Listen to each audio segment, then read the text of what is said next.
The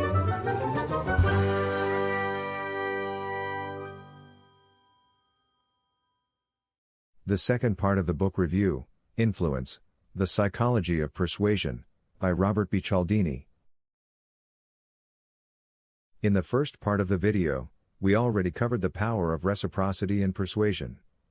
But, there is one more angle of reciprocity. The rule of reciprocity demand that one sort of action be reciprocated with a similar sort of action. Just as we desire to pay back favors when we're negotiating with someone, and they make a concession, we will feel obliged to reciprocate it. This is known as the rejection then retreat strategy. The author experienced this firsthand when a Boy Scout approached him on the street, wishing to sell him tickets to the annual Boy Scout circus. The author declined to buy the $5 ticket, after which the boy asked if, seeing as how he wasn't buying any tickets, he would at least buy some chocolate bars for $1 apiece. As a result, the author found himself buying two, in order to match the concession the boy made when he retreated to peddling the cheaper wares. What makes rejection then retreat such a powerful persuasion technique is that, in addition to evoking our desire to reciprocate concessions, it also benefits from the contrast principle. When two items are presented to us, one after the other, the difference of the second to the first is magnified. Thus, the $1 chocolate bar the boy offered seemed disproportionately cheap, compared to the more expensive circus ticket. The dynamic is fairly simple to put to use.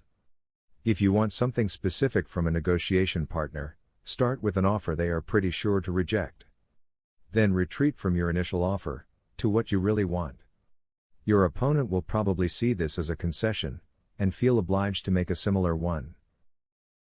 This strategy is often employed by labor negotiators, who start with extreme positions, and then gradually retreat while extracting concessions from the other side.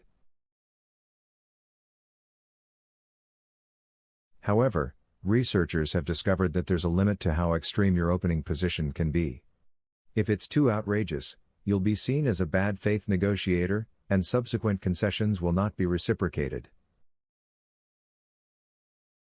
The rejection then retreat strategy has also been tested with a group of college students.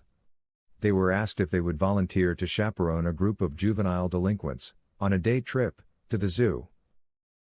As expected, 83% of the students refused.